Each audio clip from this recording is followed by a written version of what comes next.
Good morning. Thank you very much for having me. I'm honored to be in the room with you guys doing such amazing work. It kind of makes me want to go back to high school because it's starting to look a whole lot different than it did when I went there. I was not voted most likely to succeed. I was class clown. They were wondering whether or not I'd even go to higher ed. So the fact that I'm in front of you speaking about the future of work is something that just my mother finds endlessly hilarious.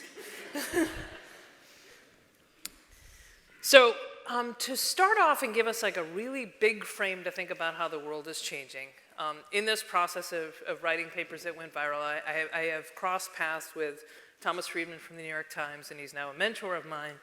He describes what's changing in the world this way.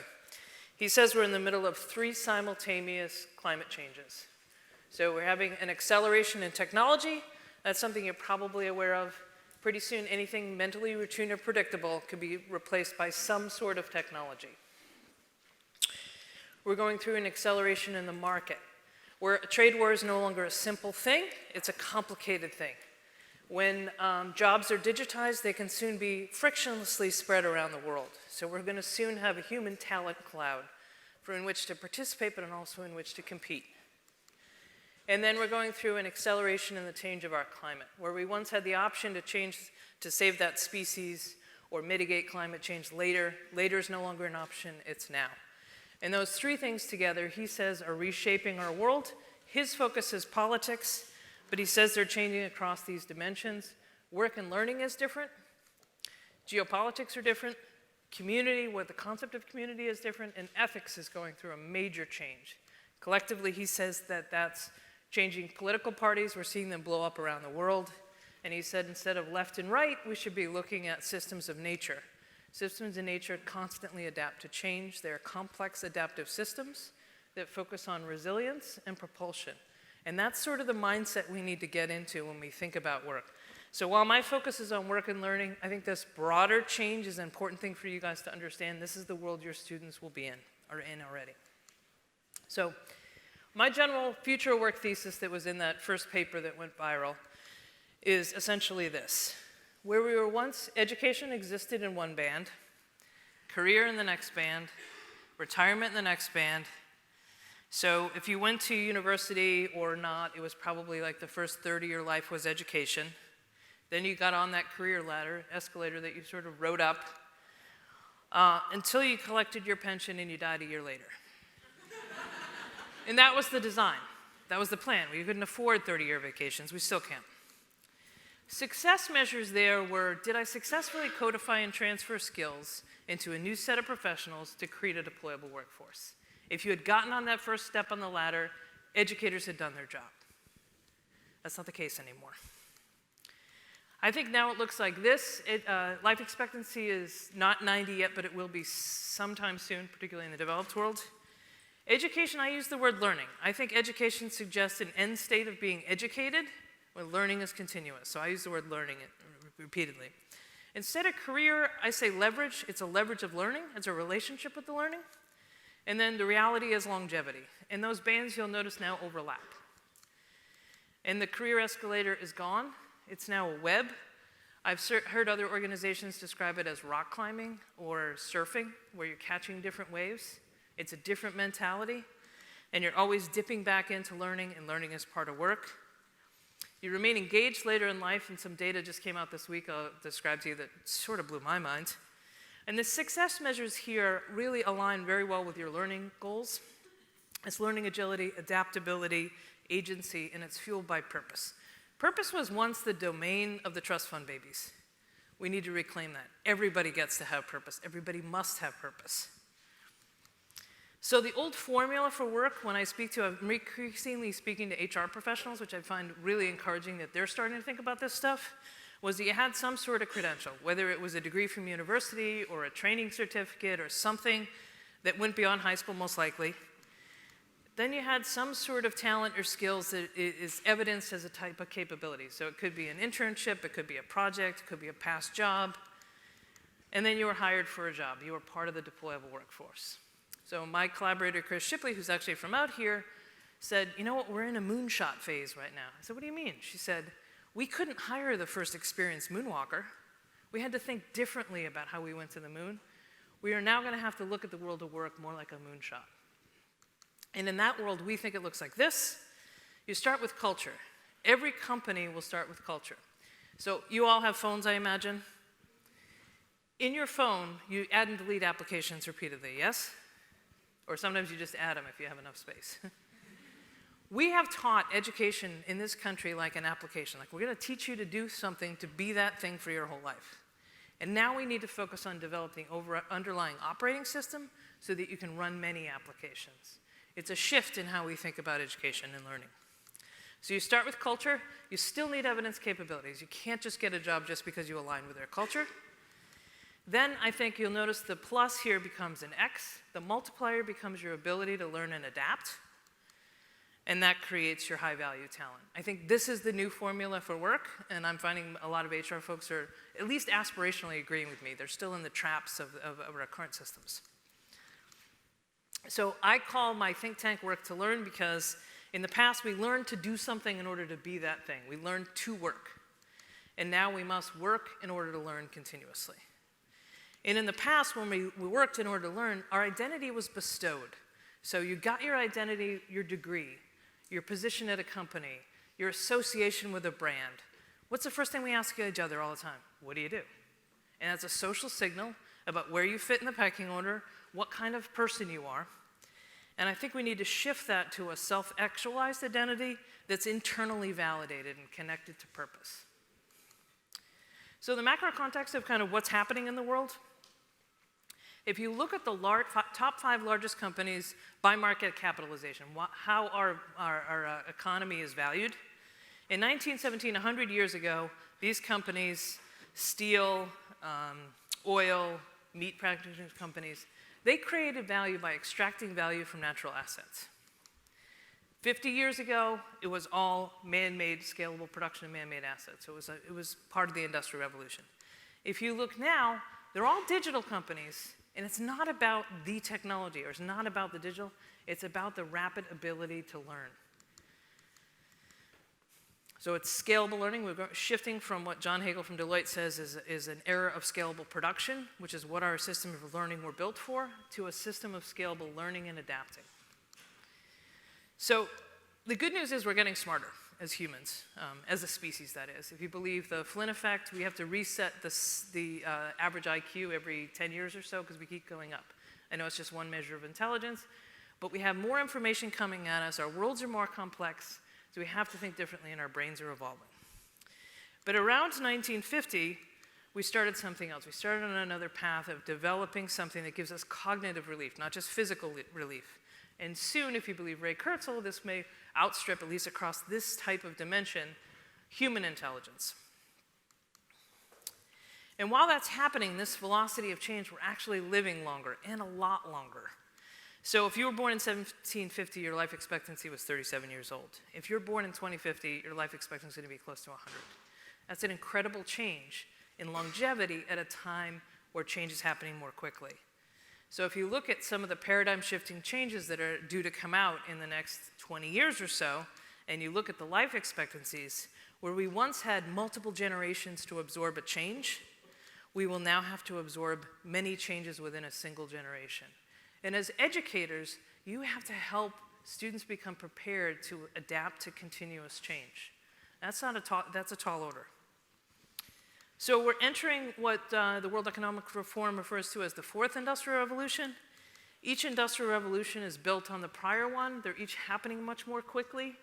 In the last industrial revolution, which many of our mental models are built around, it was all about deep expertise. It was about discipline, identity, and it was about STEM. STEM's still important, but STEM skills alone are not going to save you. Learning to do one thing or have one capability is not going to make you future-proof. We have to look more at learning agility, adaptability, empathy. I'd like to kill the word soft skills. It was made at a time that hard skills were masculine and soft skills were feminine. It was very gendered. And let's talk about uniquely human skills, the things that are very difficult to automate. So we're also entering the 5th era in human history. So hunter-gatherer, agricultural, industrial, information, and we're now entering the augmented era. Each era is marked by a time span. They're getting faster and closer together, and it's how we value talent and how we use tools. Technology is a tool. A tool needs a human. So no matter what the technology can do, we still need the human. So in the informational era, it was about acquired knowledge and skills, stored knowledge that you had that was embodied in a degree that proved you knew how to do something, to the ability to apply creativity, agility, adaptability, very much your learning goals. I love your learning goals. Unfortunately, in time, we're here between the information and the augmented era. Many our mental models or systems are stuck between the industrial era and the information era. And that's, I know, what you guys are fighting against. So now, here's a vacuum. What does that have to do with anything? About 6-8 months ago, the CEO of Roomba or iRobot had commented that they could sell floor plans of people's homes. And everybody freaked out. And that wasn't what he meant. What he meant was that their vacuum is not just about a vacuum. It's a data collection device that when we get to the Internet of Things, they have this unique value they can offer their customers because they do have floor plans of your home. And that struck me as every company in the future will be a data company. And it's not about the data, it's about the learning. Every company will be a learning company. It's not about the product you produce, it's about the learning. That's what makes your job so important. So how do all these things make changes to work and learning? So many companies say we want to make we want to have a great brand and we want to make great products. Perfect. That worked really well when your product lasted decades and your brand stood for one product. But now, as products are not lasting as long, business models are not lasting as long because of rates of change, and your brand encompasses so many more things. I mean, look at Amazon versus Barnes & Noble. Amazon won Academy Awards. Can you imagine Barnes & Noble winning Academy Awards? It's kind of mind-blowing. So if you focus instead on the inputs, and that's the culture of your organization, what's your purpose? What are your values? What will and won't you do? And then your capacity is constantly changing. Your capacity is filled with many capabilities. So continually improving your capacity, and look at Amazon. I mean, they started as a bookseller, now they're doing investments in healthcare. They're constantly trying to improve their capacity. The things they sell you have nothing to do with the thing they're selling you. It's all to learn more about you and to learn more in general. So I say the things that are happening to work can be simply understood as the 3 A's. So work is being atomized, it's being automated, and it's being augmented. I think these collectively unleash the potential of humanity. I have a very optimistic view about these things. So atomized work is work that's broken in job components. If it's a digitized piece of work, it can be done anywhere around the world. So Uber, everybody's familiar with. Caliant used to be called Hourly Nerd.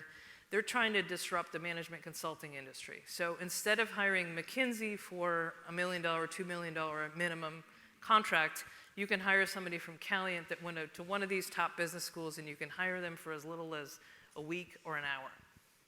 So that atomization of work is not just about low-skilled labor. It's going to happen at every level of labor. Automation, you've interacted with the chatbot before, I'm assuming. Automated Insights is built on the Watson platform. If you are a sports fan, next time you look at baseball scores or something like that, or if you read your financial reports, at the bottom it probably says generated by Automated Insights. It can take a pile of data and turn it into a narrative story. Augmentation is anything that extends the potential of humanity. So IBM's Watson can read legal briefs or decipher MRIs and give advice to the doctor. This picture here is the Da Vinci robot. It allows the physical extension of a human surgeon. So our world used to kind of look like this. Our classrooms were organized this. We broke subject matter down into disciplines. We organized companies into functions. That world was complicated. Now I think it looks more like this. How do you prepare somebody for that? And when I speak to organizations, I say, how do you guys have a decision-making process when you're thinking like the left, where the person at the top of the ladder is thinking that they have all the knowledge and skills of everyone underneath them because they've sat in all those chairs. But in reality, knowledge and skills are coming in all over the place. They have to change their decision-making process. This is data that just came out this week. So here's a chart, 2005, 2015, it's 2018. Could look like anything, right? Could be a stock report, could be Could be earthquakes, you don't know, right? This is actually the percentage of workers 85 and over in the workforce. The gray line is the recession in 2008, where we had 2.6% of 85-year-olds working in the workforce. Now we have 4.4. That means people who were born in 1933, imagine what their context was, 4.4% of them are still in the workforce. Here's another chart of data that also came out alongside that, bunch of squiggly lines. What's important, it's telling you what percentage of people at different ages are in the workforce. So that red line towards the end is on the higher end, because now it's 4.4% of the people in the workforce. That's a consideration for young people going to the workforce because they may have many generations. With most generations we've ever had in the workforce. The other thing to notice is this is the lowest percentage of people, young people, in the workforce since the 1960s, before women really joined the workforce in full. So we have young people, your students, not out there in the workforce as much as they used to. Why is that? I'm not sure yet. This data is new. Could it be because more things have been automated? Yes. Could it be because there's 85-year-olds in the workforce? Maybe. Could it be that they're just not getting an opportunity to get in there? And I think that that has huge implications, because I think of my own career. I learned a lot of the things that I do in the world today in those early jobs, in navigating, dealing with people. It's never what answer you got on the test, it's how you performed in a group. And that dynamic experience of young people working isn't there as much as it is any before, and it's something we have to think about. So the road ahead, McKinsey put out a report recently that said about 14% of our global workforce is going to have to change occupations or make major changes within their occupation. That's a huge shift. We haven't had that kind of shift before in our workforce. The CEO of IBM said, okay, 14%, whatever, 100% of people are going to have to adapt. And GSV Capital, which is out here, says that our spending as a percentage of GDP on education is going to almost double. Learning is the future. The future of work is learning. So I think we need to retire these questions. What do you want to be when you grow up? That is an increasingly absurd question. And it's damaging in some extent, because one of the things I think we're going through, and we're going through it now politically, is an identity crisis. If somebody asks you what you do, and you don't do that thing that always you felt was your identity, you're at a loss. It was a study that came out recently that overcoming a job loss takes twice as long as it does to overcome the loss of a primary relationship. The statistic has been debatable, but they say, this was from 1999, that 65% of jobs haven't been created yet. Some big percentage of what students do today has not been created yet. So if we ask them what they want to be when they grow up, and then 47% of job tasks can be automated, and then we focus on whether it's in university or high school, what's your major? You're asking somebody to pick a future based on the limited amount of things they've been exposed to, and then myopically focus on it as the world is changing rapidly around them. 27% of people work in the field in their major. A lot of times when I'm in higher ed audiences, I ask people to stand up if they work in the field of their undergraduate major, and the whole room stands up. And I say, you guys are not normal. And then what do you do? And I hate that question because I created this job. It's hard to explain. I had a minor surgery recently, and the doctor asked me what I do, and I said I work on the future work, and he said, that's okay, a lot of people are unemployed.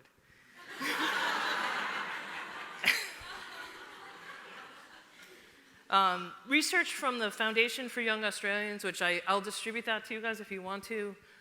It looks at young people, high school and college age. They looked at data from the World Economic Forum, McKinsey, and a bunch of other places, and determined that a young person today is likely to have 16, 17, 18 different jobs across 5 different industries. How do you prepare them for that? I think these learner goals are a great start. So what do we do? I think we need to think differently, and I think we need to focus on our humanness. I think purpose is the North Star. So we used to live in a world of stocks of knowledge. You got that degree, you were educated, that end state, that puts you on a path to the career escalator. Now we're going to have to work in flows of knowledge that are constantly changing, and again, your learner goals are great for this. I call this the I to the T to the X. So at first you had a discipline identity. You said what you did, and you maybe did it for multiple generations. It wasn't that long ago that our last name was also our occupation, baker, carpenter, because it lasted multiple generations. Then had to be this idea of T-shaped thinker. So I have a deep discipline identity, but I can collaborate with the people on either side of me. Now I think we're going to the point of X, which is it's not only a change in disciplinarity, so transdisciplinarity becomes a norm, but it's also an integration of human and non-biological intelligence. It's a very different way of working, and it's a focus on creating value. So Simon Sinek gave this little talk in Puget Sound in, I think it was 10 or 12 years ago, and he said that every company can tell you what they do. They make products or services, they can describe them. Some companies will tell you how they're special. We have great technology, we have great people, that's their process. But really great companies will tell you why they exist. That's their purpose. It makes a deeper connection with the customer or whoever their audience is. I think this is a great framework, but I think it has bigger applications than what Simon meant 10 years ago. Because when the world's changing really quickly, and your what may be something different than it was 5 years ago or 10 years ago, and you haven't really codified, your why becomes your North Star.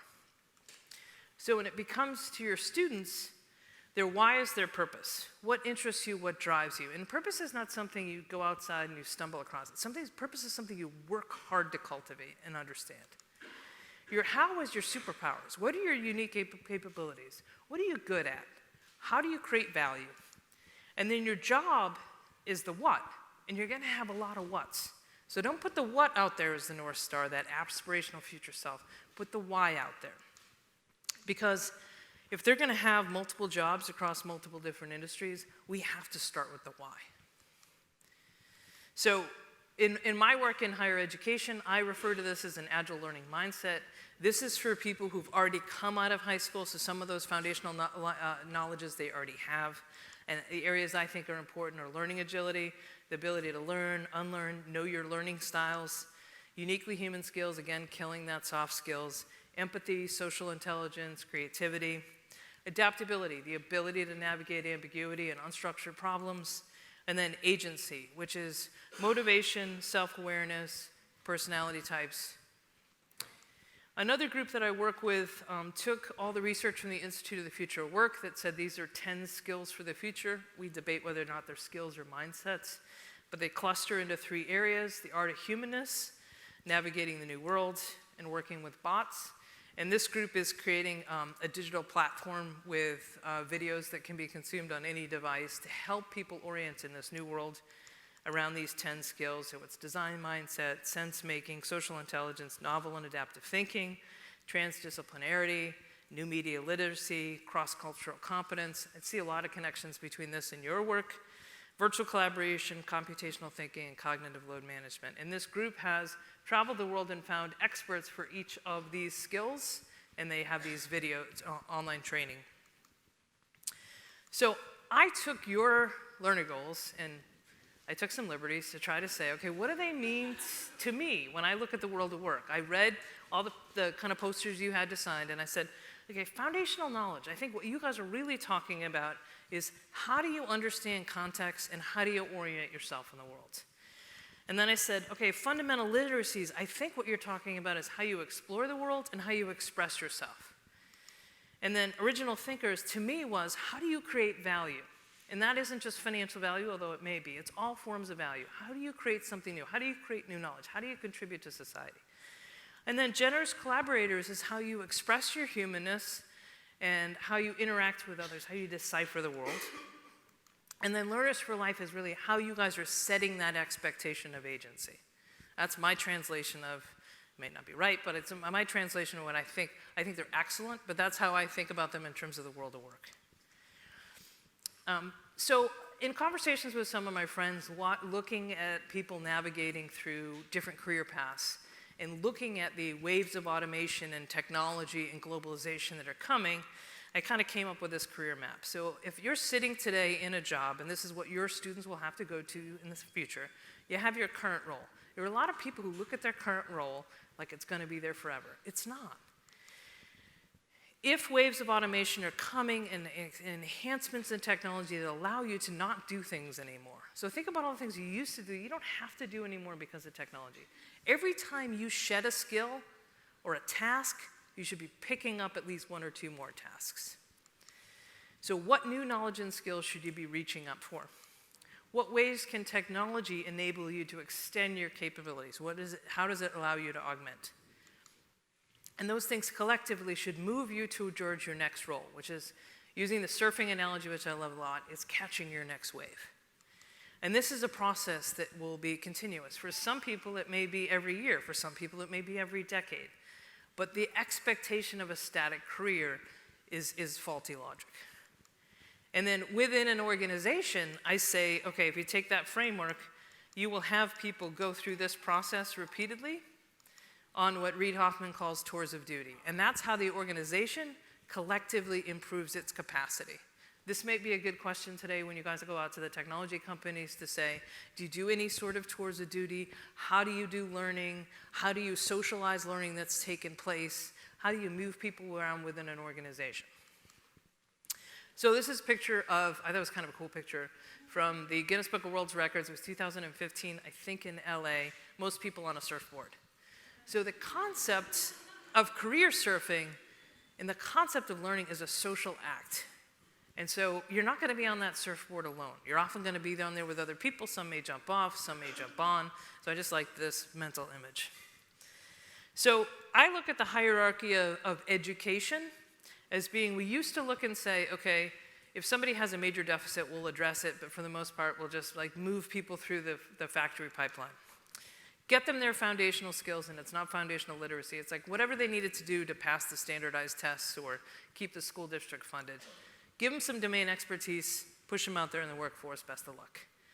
Now I think it's, again, education becomes learning. It's what is their purpose?